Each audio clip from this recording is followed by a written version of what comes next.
Hello students, तो आज के वीडियो में हम डिस्कस करेंगे रियल नंबर्स का एक इंपॉर्टेंट टॉपिक है एचसीएफ और एलसीएम की प्रॉपर्टी के बेस्ड पे क्वेश्चन, जिस पे भी बोर्ड एग्जाम में आने के चांसेस बहुत ज़्यादा हैं, लाइक 90-95% चांस है। हम देखेंगे सीबीएसई बोर्ड 2024 के दो क्वेश्चंस डिफरेंट सेट्स के सेम ही प्रॉपर्टी पे पूछे गए हैं।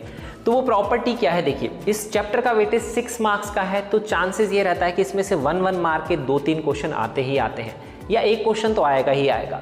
तो जनरली इस प्रॉपर्टी पे पूछा जाता है, that is based upon HCF and LCM. जैसे बोर्ड में क्वेश्चन देखिए 24 का क्वेश्चन है, आपको एचसीएफ दिया हुआ है 2520,6600 का 40। तो ये दो नंबर्स हैं, ब्रैकेट में लिखे हुए, कॉमा लगा हुआ है, इसका मतलब इन दोनों का नंबर का एचसीएफ अपने को दिया हुआ है 40।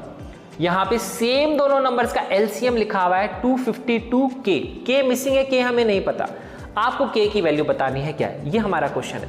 तो जनरली ऐसे क्वेश्चन पूछा जाता है, आपको एचसीएफ एलसीएम दिया होगा, आपको नंबर्स में से एक नंबर मिसिंग होगा, वो निकालना होगा, या आपको नंबर्स दिए हुए होंगे एचसीएफ और एलसीएम में से एक चीज मिसिंग है, जैसे यहाँ पे देखो के नहीं पता, तो हमें ये वैल्यू नहीं पता, तो वो वैल्यू हमें निकालनी होती है। तो ये चार ऑप्शन है के से रिलेटेड।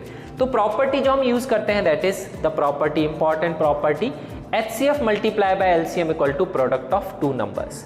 अब आपको सिर्फ वैल्यू पुट करनी है, एचसीएफ 40 है, एलसीएम 252K है, प्रोडक्ट ऑफ टू नंबर्स क्या है, इन दोनों नंबर्स का मल्टीप्लीकेशन। तो ये वैल्यू हमने यहाँ लिख ली, 40 multiply by 252K equal to 2520 multiply by 6600। अब जनरली मैंने स्टूडेंट्स को देखा है कैलकुलेशन करते हो, इसको मल्टीप्लाई करते हैं, इसको मल्टीप्लाई करते हैं, फिर डिवाइड करके सॉल्व करते हैं। मल्टीप्लाई कभी भी नहीं करना होता इस क्वेश्चन में, हमें सिंपल डिवाइड करना और कैंसिलेशन करना है।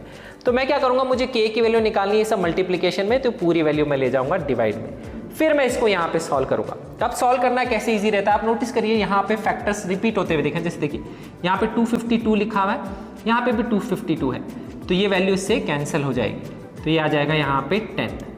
अब देखिए ये 10 से ये 0, ये कैंसिल हो जाएगा। अब सिंपल क्वेश्चन है 6600/4, जिसको आप इजीली सॉल्व कर सकते हैं, ये आंसर आ जाएगा 1650।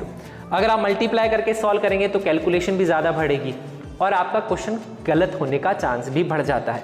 तो इसमें ध्यान रखिए, कैलकुलेशन इस तरह से करते हैं हम कैंसिलेशन करके, ये भी इंपॉर्टेंट चीज़ है। अब सेम कॉन्सेप्ट देखिए, एक और क्वेश्चन है 2024 का, देखिए इसमें एचसीएफ दिया हुआ है 65 और 104 का 13। ये मैं इसलिए बता रहा हूँ क्योंकि यहाँ पे ब्रैकेट में नहीं लिखा, बट कभी कभी स्टेटमेंट्स की फॉर्म में भी लिखा होता है। HCF of two numbers 65 and 104 is 13. LCM of 65 and 104 is 40x. तो देखिए फिर से x मिसिंग है, तो हम इसमें x की वैल्यू निकालनी है, सेम तरह से करेंगे सॉल्व।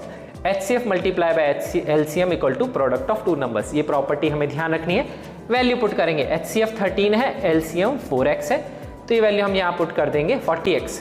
तो यहाँ पे हो जाएगा प्रोडक्ट ऑफ टू नंबर्स है 65 104। आपको हमेशा क्वेश्चन में दिखेगा ऐसे में नंबर सेम होते हैं, जैसे 65 एंड 104, दोनों नंबर यहाँ पे सेम ही है। अब x की वैल्यू कैसे निकालेंगे, 13 और 40 को ले जाएंगे डिवीजन में, तो यहाँ पे अब हम इसको सॉल्व कर लेंगे। तो अब आप नोटिस करिए फिर से 13 की टेबल में 65 आता है, 13 5 जा 65, तो ऐसे कैंसिल करना ईजी है। 5 की टेबल में 40 आता है, 5 8 जा 40, फिर आप 104 को 8 से डिवाइड कर देंगे तो आपका आंसर आ जाएगा 13 के बराबर। ऐसे हम सॉल्व कर सकते हैं। एक इंपॉर्टेंट प्रॉपर्टी है रियल नंबर्स की, जिसपे डेफिनेटली क्वेश्चन आने के चांसेस ज़्यादा हैं, तो इस प्रॉपर्टी को आप ध्यान रखिएगा।